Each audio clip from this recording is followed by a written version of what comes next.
Friends, మేము అరుణాచలం గిరి ప్రదక్షిణకి వెళ్ళాం. గిరి ప్రదక్షిణ ప్రారంభం గిరివలయ మార్గం అంటారు దీన్ని. ఈ గిరివలయ మార్గంలో మా పిల్లలు, మా నాన్నగారు, మా అమ్మగారు అందరం కూడా రాత్రిపూట గిరి ప్రదక్షిణ చేయడం జరిగింది.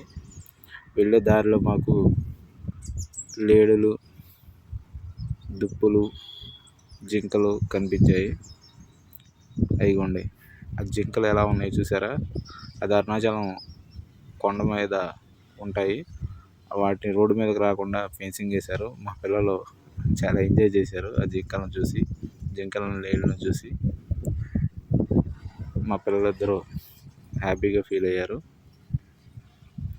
రాత్రి అంతా మేము ఈ అరుణాచలం 14 కిలోమీటర్లు గిరి ప్రదక్షిణ మార్గంలో తిరగడం జరిగింది. చాలామంది, కొన్ని వందల మంది, వేల మంది గిరి ప్రదక్షిణ చేస్తున్నారు మాతో పాటు. అక్కడి నుంచి కంచి వెళ్ళడం జరిగింది. కంచిలో ఒక పుష్కరిణిలో రంగురంగుల చేపలు చూసాం. అక్కడి నుంచి కంచిలోని కైలాసనాథ దేవాలయంకి వెళ్ళాం. ఇది చాలా పురాతనమైన దేవాలయం. అలాగే కంచిలో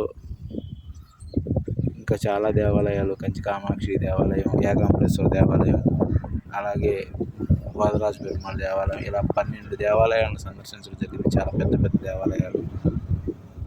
కానీ ముఖ్యంగా అక్కడ వీడియోగ్రఫీ అనుమతి లేకపోవడం వల్ల ఈ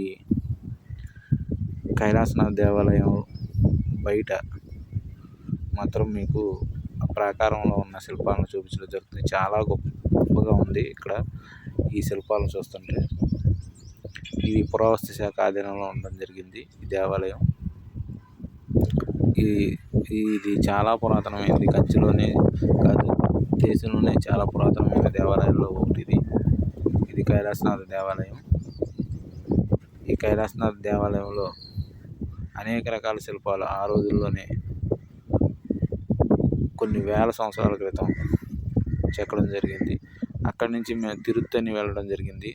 తిరుత్తణి సుబ్రహ్మణ్యేశ్వర స్వామి దేవాలయానికి. ఇది కూడా తమిళనాడులోనే ఉంది. ఈ తిరుత్తణి సుబ్రహ్మణ్యేశ్వర స్వామి దేవాలయం దగ్గర కొండ దిగుతుంటే వ్యూ అనేది చాలా బాగుంది. ఆ కొండలు, పచ్చదనం, అక్కడ ఉన్న ఇళ్ళు, బిల్డింగ్స్ చాలా బాగున్నాయి. ఆ వ్యూని మీకోసం తీయడం జరిగింది. చూడండి ఎంత బాగుందో చూస్తుంటే. ఆ కొండకి పైనుంచి కిందకి బస్సులో వస్తూ ఉండగా ఈ వ్యూని తీయడం జరిగింది. పచ్చని చెట్లు. సాయంకాలం వెళ్ళడం జరిగింది. మేము సాయంకాలం పూట